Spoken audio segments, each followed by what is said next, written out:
आज 8 अक्टूबर 2024 भारत में मंगलवार है। Today is 8th October 2024 and it's Tuesday in Bharat. आज की मुरली का जादुई रहस्य स्वयं को प्रेरणा देने के लिए Magical secrets of today's Murli for motivating the self। आज की मुरली में बाबा अंधश्रद्धा के ऊपर बता रहा है। बाबा ने कितनी सारी हमारी मान्यताओं को बदला है।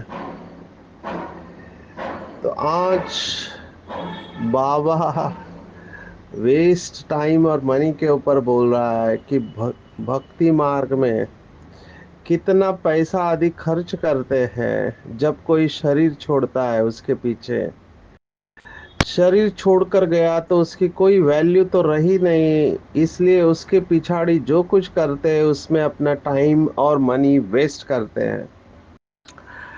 पूरा संगम युग अगर आप गहराई से देखो तो बाबा हमारे resources material and non material माना हमारे पास जो कुछ भी है स्थूल सूक्ष्म धन उसको वेस्ट से बाबा बेस्ट की तरफ लगा रहा है। बहुत सारी हमारी एनर्जी संकल्प श्वास समय जो वेस्ट में जाता था, स्थूल धन भी जो वेस्ट में जाता था, बाबा ने उसको श्रेष्ठ कार्य में लगाकर हमारा भाग्य बनाने का तरीका बाबा बता रहा है। और इन सब का आधार है एक बाप की याद, जिससे बुद्धि रिफाइन होते जाएगी। रिफाइन अंग्रेजी शब्द है। रिफाइन मतलब सूक्ष्म होते जाएगी। तो जितनी बुद्धि रिफाइन होते जाएगी उतनी आत्मा बाबा ने कहा स्वच्छ होते जाती है। और जितनी आत्मा स्वच्छ होती है उतना बाबा की याद ठहरने लगती है, बाबा का ज्ञान भी बुद्धि में ठहरने लगता है। और ऐसे बाबा के बच्चे जिनके अंदर ये सभी ज्ञान योग की शक्ति आने लगती है, वो चारों ही सब्जेक्ट्स में मार्क्स लेते हैं और बाबा के दिल तख्त नशीन बनते हैं, जो बहुत बड़ा टाइटल है, सभी को प्राप्त नहीं होता है। बाबा ने कहा जो आदि से अंत तक अच्छे नंबर से पास होते हैं उन्हें ही पास विद ऑनर कहा जाता है। तो हम समझ सकते हैं बहुत कम लोग होंगे जो आदि से अंत तक ऐसे मार्क्स लेते हैं। और बी के परिवार में भी सभी के प्यारे रहते हैं, सबके सहयोगी भी रहते हैं और सबसे दिल का सम्मान प्राप्त करते हैं। चेक करना चाहिए क्या मैं सबके दिल का प्यार और सम्मान प्राप्त कर रहा हूँ? क्या मेरे दिल में सदा यही अनहद गीत बजता रहता है कि मैं बाबा का, बाबा मेरा? तो ये आज की पूरी मुरली है। मुझे परमात्मा की ये बात बहुत अच्छी लगती है कि वो ब्लाइंड फेथ को दूर करता है। अभी भारत में हिंदू प्रथा के अनुसार पितृपक्ष होके गया। मैंने देखा बहुत सेंटर पर भी बाबा के बच्चों ने भोग लगाया और ब्रह्मा भोजन भी रखा। अभी ये प्रथा संगम युग पर हम चालू करते हैं। बाबा के बच्चे सभी की शुरुआत संगम युग पर होती है। यहाँ जब बाबा का कोई बच्चा शरीर छोड़ता है तो उसको भोग लगाते हैं, वतन में बाबा के सामने इमर्ज करते हैं और उसको ब्रह्मा भोजन खिलाया जाता है। तो ये प्रथा यहाँ से चालू हुई, जो फिर भक्ति मार्ग में उसने अलग रूप ले लिया। बाबा ने मुरली में कितने बार कहा, पहले ब्राह्मणों में ये ताकत होती थी कि वो आत्मा को बुलाते थे। अभी ये भी ग्रे एरिया है कि जिस आत्मा ने दूसरा शरीर धारण किया है वो वापिस कैसे आएगी। इसका भी एक मैकेनिज्म है, इसकी प्रक्रिया है। जैसे अभी दादी ने शरीर छोड़ा है, दादी दूसरे शरीर में है, लेकिन दादी को बाबा बुला लेता है वतन में। अभी दूसरे शरीर में होते हुए वो आत्मा वापस कैसे आती है। या श्री कृष्ण की आत्मा को बाबा बुला लेता है तो वो कैसे आती है। ऐसे ही भक्ति मार्ग में भी उस समय जब आत्माओं में ताकत थी ब्राह्मणों में, तो उनके अंदर भी ये आत्माएं आती थी और उसकी इच्छा के अनुसार उसे जो गहने चाहिए या खाने की चीज चाहिए वो पहनती थी, वो सब ब्राह्मण को मिलता था। तो इसके ऊपर चिंतन करेंगे, हमने इसका स्पष्टीकरण पहले दिया हुआ है, इसलिए मैं इसमें वापस नहीं जाता हूँ। मैं अंधश्रद्धा के ऊपर आ रहा हूँ। जो बाबा ने आज कहा, बाबा ने इसको कनेक्ट किया हुआ है आगरे के साथ में। आज बाबा ने देखो भगवान क्या सोचता है, गॉड, अल्लाह, ईश्वर।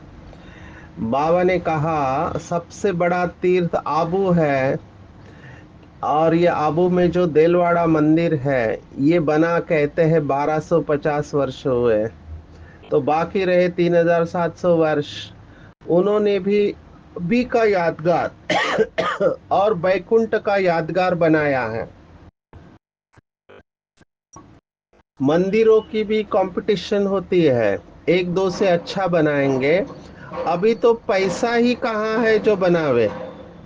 पैसा तो बहुत था, जो सोमनाथ का कितना मंदिर बड़ा बनाया, अभी तो बना न सके। भल आगरे आदि में बनाते रहते हैं, परंतु वह सब है फालतू। अभी आगरा में कौन सा मंदिर बना रहे हैं हम नहीं जानते, लेकिन Agra is known for Taj Mahal. और ताजमहल ये राजा के रानी का यादगार है, मुमताज, तो उसकी याद में बनाया ऐसे कहते हैं। अभी उसके ऊपर भी कंट्रोवर्सी है। कुछ लोगों ने इसके ऊपर रिसर्च करके बताया कि जिसे आप ताजमहल कहते हैं वो एक्चुअली हिंदुओं का मंदिर था जिसका नाम है तेजो महल। तो ताजमहल के बजाय तेजो महल नाम दिया।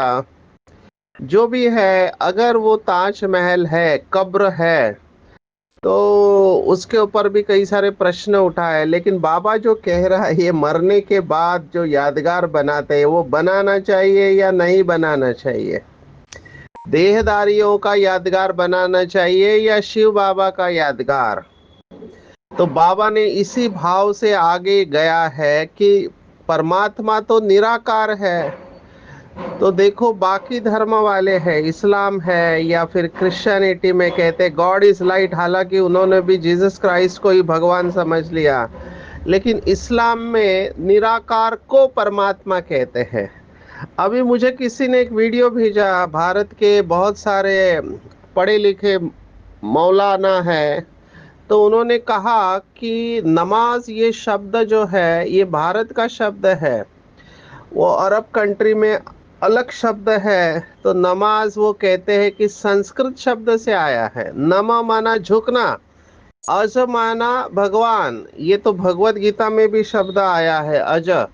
अज परमात्मा को कहते हैं। तो परमात्मा के आगे झुकना, उसी को नमाज कहते हैं। तो ये संस्कृत शब्द है नमाज, ऐसे वो मौलाना कह रहे थे। तो हम केवल एक निराकार के आगे झुकते हैं। बाबा भी यही कह रहा है, सबसे ऊंचे से ऊंचा केवल एक निराकार परमात्मा है। लेकिन अभी वो बुद्धि उतनी शक्तिशाली न होने के कारण हम आजकल तो हर एक के आगे झुकने लगते हैं। बाबा ने तो यहाँ तक कहा कि भक्ति मार्ग में झुकते झुकते टिप्पणी घिस गई है। तो किसका यादगार बनाना चाहिए। तो बाबा स्पष्ट कहता है कि शिव बाबा जो कि सर्व आत्माओं का पिता है, उसी को ही याद करना चाहिए। पहले सोमनाथ का मंदिर अभी कितना बड़ा होगा सोचो आप, और उसको मोहम्मद गजनवी ने 17 बार लूटा, ऐसे इतिहास में आता है। और ऐसे एक मंदिर तो नहीं होगा, बहुत सारे मंदिर हो गए जिसको लूटा गया है। आज भी अगर आप केरला में जाओ तो केरला में वो पद्मनाभ का मंदिर है, उसके अंदर इतना खजाना मिला है, अभी तक एक दरवाजा खोला नहीं है, बाकी जो दरवाजे खोले गए उसमें इतना धन मिला है, सोने हीरे। उसके ऊपर पूरा भारत की इकोनॉमी चल सकती है, आप सोचो। इतना एक मंदिर के अंदर है, ऐसे भारत में कितने मंदिर होंगे, माना भारत कितना अमीर था, जिसके बारे में गायन है कि जहाँ डाल डाल पर सोने की चिड़िया बसती थी। तो इतने सारे मंदिर है। तो बाबा ने कहा जब तक ये बनावे तब तक विनाश भी आ जाएगा, ये कोई भी जानते नहीं है, तोड़ते और बनाते रहते हैं, पैसे मुफ्त में आते रहते हैं, सब वेस्ट होता रहता है, waste of time, waste of money और वेस्ट ऑफ एनर्जी। कोई मरता है तो कितना टाइम गवाते हैं, हम कुछ भी नहीं करते, आत्मा तो चली गई, बाकी खाल क्या काम की। सर्प काल छोड़ देता है, उसकी कोई वैल्यू है क्या? कुछ भी नहीं। भक्ति मार्ग में खाल की वैल्यू है। जड़ चित्र की कितनी पूजा करते हैं, यह कब गए आए कैसे आए कुछ भी पता नहीं, माना ये सब मंदिरों की बात है। इनको कहा जाता है भूत पूजा, पांच तत्वों की पूजा करते, क्योंकि ये सब मंदिर बने हुए हैं पांच तत्वों से। अभी ये पूरा सीधा सीधा अटैक है भक्ति मार्ग के मान्यताओं के ऊपर, और इसमें हमको हर्ट फील नहीं कर रहा है। बाबा हमारी बुद्धि तत्वों से निकाल कर यथार्थ निराकार ज्योति स्वरूप परमात्मा के ऊपर लेके जा रहा है।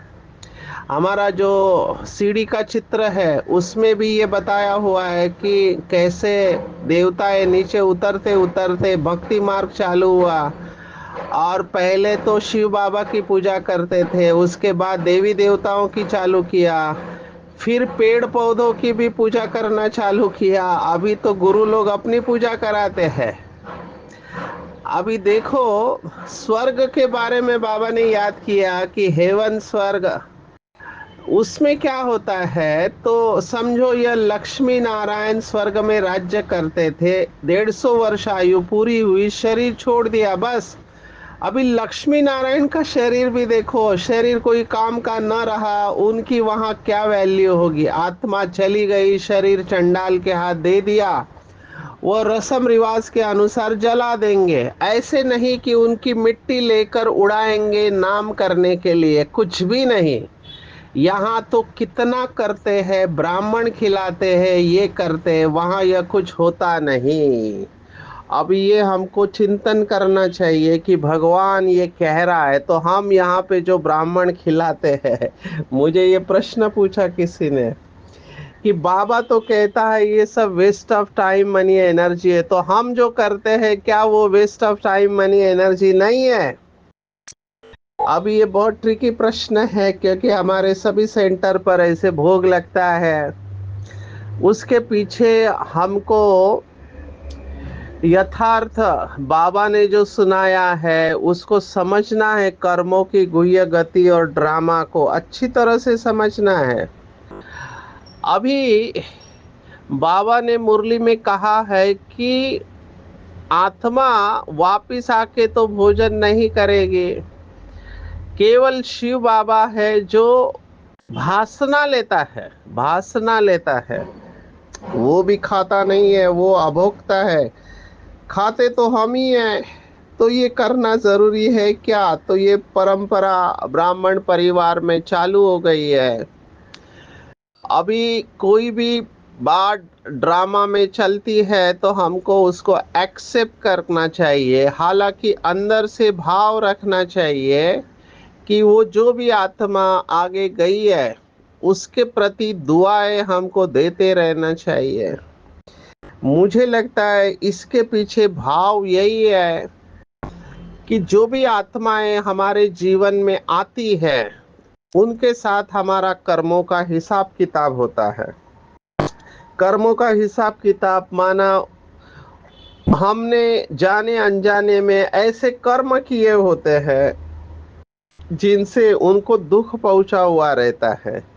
तो ये जो भोग लगाने की प्रथा है, उसके पीछे अगर आप आध्यात्मिक रहस्य पूछो तो मैं कहूँगा कि इस दिन पर उनको याद करके उनकी विशेषताओं को याद करना है और उनको अपने अंदर धारण करना है। हमारे जो भी चले गए हैं इस जन्म के, पहले जन्म के या पूर्वज जिसको कहते हैं, जो पितृपक्ष हुआ, उनकी विशेषताओं को याद करके उसको अपने में धारण करना है। दूसरा, उनके प्रति शुभ भावना रखना है कि वो जहां भी जाए वो सुखी रहे, उनके दुख दूर हो जाए, क्योंकि ये दुआएं पहुंचती है। मुझे कई बार यह अनुभव होता है कि मेरे लिए कोई ना कोई दुनिया में कहीं ना कहीं दुआ कर रहा है, मुझे ब्लेसिंग मिल रही है।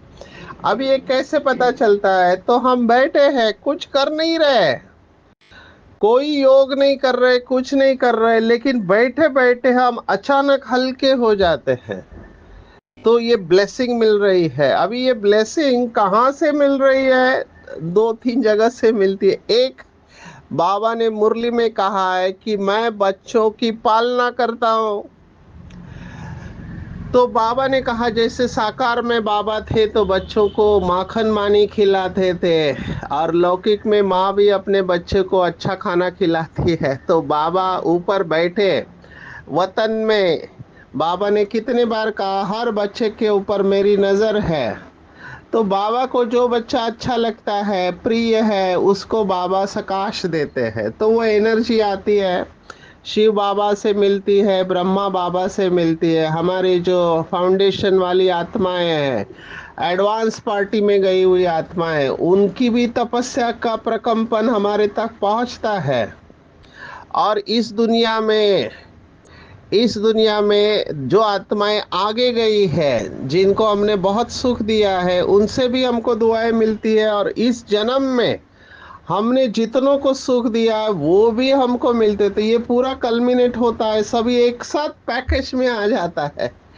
तो हमको ये दुआएं देने का काम निरंतर चालू रखना चाहिए। और ये जो प्रथा है भक्ति मार्ग की भोग लगाने का, ये प्रथा में ये अच्छा मौका होता है, उस बहाने हम उस व्यक्ति को भूल चुके रहते हैं, तो उसको याद करके उसको दिल से धन्यवाद देना है, नहीं तो व्यक्ति भूल जाता है सब कुछ। तो केवल एक आत्मा की बात नहीं है। जैसे अब ये पितृपक्ष में हिंदू धर्म के अनुसार ये लास्ट डे जो होता है, अमावस्या कहते हैं, no moon light, no moon day होता है, उस दिन उसको कहते हैं सर्व पितृ अमावस्या, माना सभी पितरों को एक साथ इमर्ज करके उनको धन्यवाद देना, उनके लिए दुआएं करना, ये है। बाकी उस बहाने ब्राह्मणों का मिलन होता है, भट्टी होती है, हम सब बैठ के योग करते हैं, तो ये अच्छा है, संगठन का बल बढ़ता है। तो उसके पीछे का भाव हमको भूलना नहीं चाहिए। भक्ति मार्ग में ऐसी बहुत सारी प्रथा है जिसके पीछे लॉजिक है, तर्क है, लेकिन अभी वो लॉजिक को हम भूल गए हैं, सिर्फ उसको मैकेनिकल करते हैं, तब तब वो गलत दिशा में जाता है। और बाबा वही हमको बता रहे हैं। जैसे आज की मुरली में ऐसी बात आई है, जो बाबा के बच्चे प्राणायाम वगैरह सिखाते हैं उनके लिए थोड़ा अच्छी न्यूज़ नहीं है। बाबा ने बहुत बार मुरली में कहा हुआ है, आज भी कहा है कि हठ योग से प्राणायाम आदि नहीं चढ़ाना है। ये बाबा की स्पष्ट श्रीमत है, बहुत मुरलियों में आई हुई है। अभी बाबा ऐसे क्यों कहता है, जबकि आजकल प्राणायाम आसन वगैरह करके बहुत लोग अपने शरीर की बीमारी को ठीक कर रहे हैं, उसके रिजल्ट है। बाबा जो कह रहा है उसका भाव समझना चाहिए। बाबा के कहने का भाव है, अगर आप वो शब्दों अच्छी तरह से पढ़ो, बाबा कह रहा है कि प्राणायाम आदि चढ़ाना, चढ़ाना बाबा कह रहा है, माना आप कुछ ऐसी टेक्निक को यूज करते हैं जिसके वजह से आप साइलेंस में चले जाते हैं। तो वो टेक्निक की वजह से ब्रेन के ऊपर इफेक्ट आता है और ब्रेन खराब हो जाती है। ये शायद ब्रह्मा बाबा ने अपने लाइफ में देखा होगा।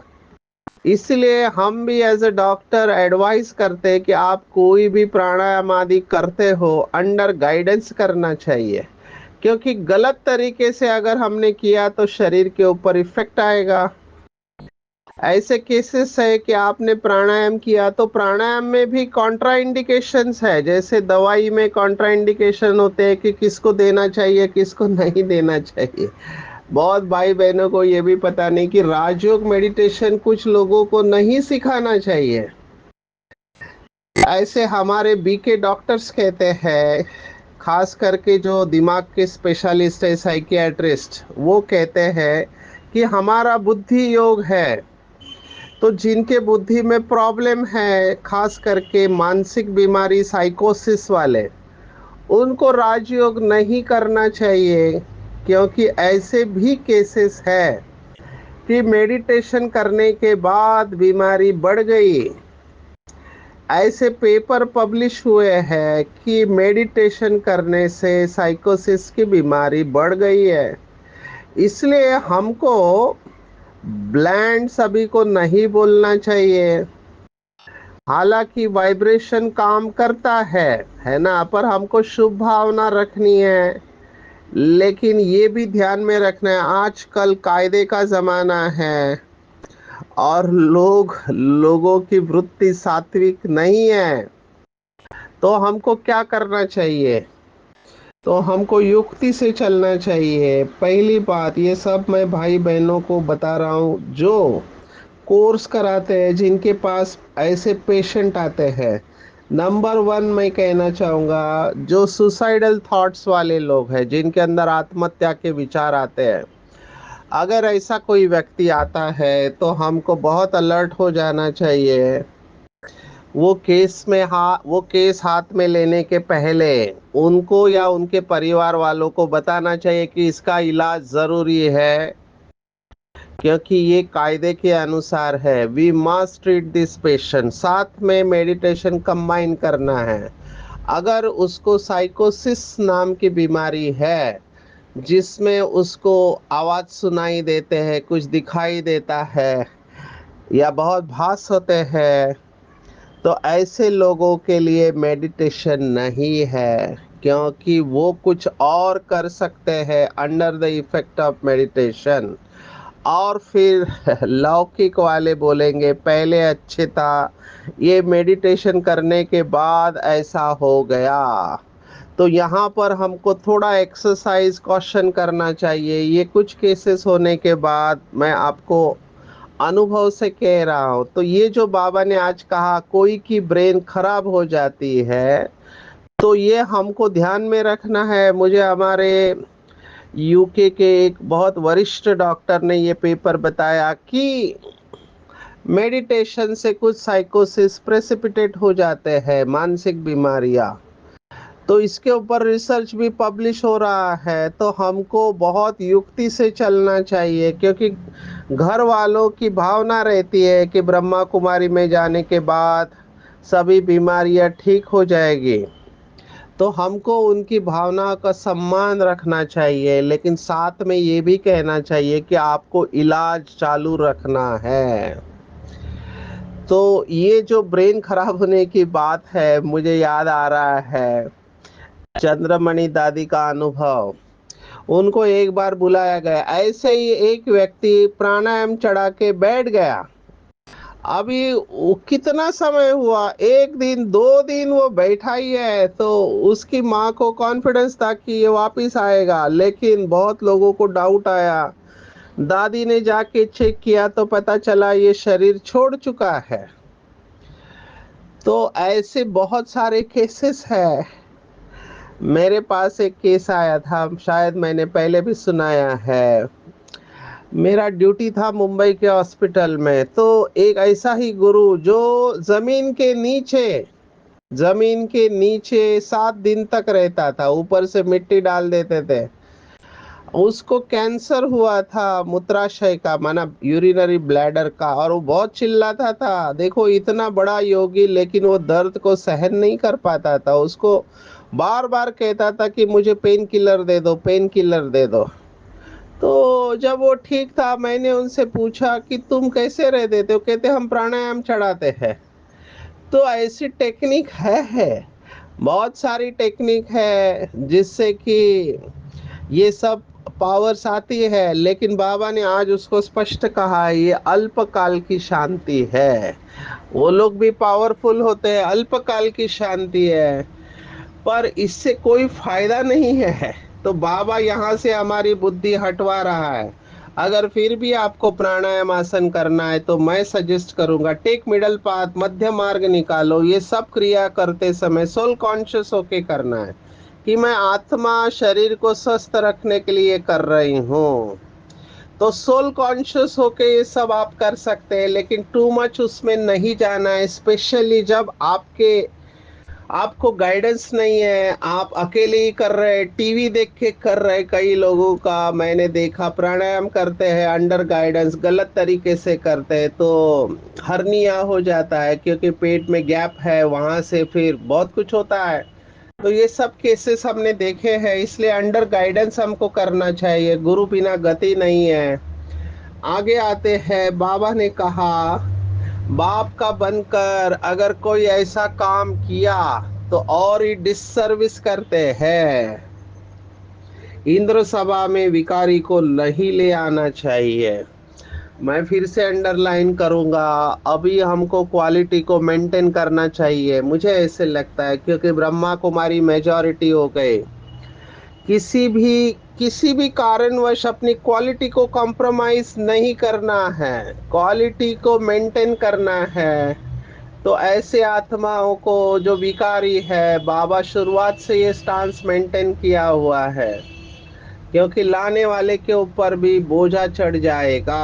आजकल जैसे बाबा ने कहा, ऐसे है बहुत निकलेंगे जिनका बहुत प्रभाव होगा, लाखों मनुष्य दर्शन करने के लिए जाएंगे।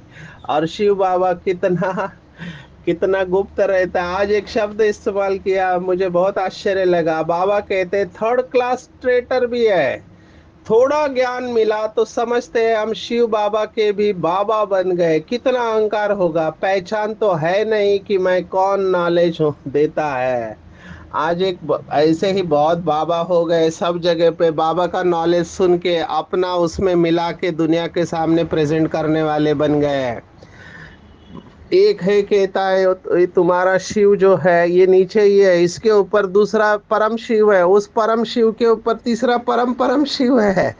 अभी लोग इनके भी फॉलोअर्स बन जाते हैं। अभी आप क्या कहेंगे? शायद बाबा इनके लिए ही कह रहा है कि बाबा के भी बाबा बन जाते हैं। लेकिन बाबा के दिल पर कौन चढ़ सकते हैं? तो बाबा ने स्पष्ट कहा, पास विद ऑनर कौन बनते हैं? जो आदि से अंत तक अच्छे नंबर से पास होते हैं। बीच में मार्क्स कम हुई, मैंने बीच में माया आई, कोई गड़बड़ किया, गलती की, फिर मेकअप किया, ऐसे नहीं। ऐसे नहीं, सभी सब्जेक्ट में बाप के दिल पसंद ही दिल तख्त नशीन बनते। साथ में दूसरी कंडीशन भी डाला है कि सबके प्यारे होने चाहिए, सबके सहयोगी और सर्व का सम्मान प्राप्त करने वाले। तो ये एक शुरुआत से बाबा ने कंडीशन रखा है कि आप अकेले नहीं हो, सबकी दुआएं लेकर जो आगे बढ़ते हैं वही दिल तख्त नशीन सो राज्य तख्त नशीन बनते हैं। और ऐसे बाबा के बच्चे बाबा का बहुत रिगार्ड रखते हैं, और जिनके दिल में ये अनहद गीत बजता रहता है, मैं बाबा का बाबा मेरा, मैं बाबा का बाबा मेरा। आज के पूरे मुरली में टेक होम, मैं फिर से कहूंगा, पूरा खेल बुद्धि का है। जितनी बुद्धि रिफाइन होगी, स्वच्छ होंगे, उतने कर्म श्रेष्ठ होंगे। तो बुद्धि को रिफाइन बनाना है, याद से आत्मा स्वच्छ बनती जाएगी। इसलिए अपना टाइम, मनी और एनर्जी उन अंधश्रद्धाओं में वेस्ट नहीं करना है, उसका यथार्थ ज्ञान रखना है। चारों ही सब्जेक्ट्स में मार्क्स लेनी है, सबसे दुआएं लेते हुए आगे बढ़ना है। और कोई भी डिससर्विस नहीं करनी है, जिससे बाप और यज्ञ का नाम बदनाम हो। विघ्न रूप नहीं बनना है, अहंकार में नहीं आना है, और दिल में बाबा को रखते हुए ये गीत गाते रहना है, मैं बाबा का बाबा मेरा, मैं बाबा का बाबा मेरा। अच्छा, ओम शांति।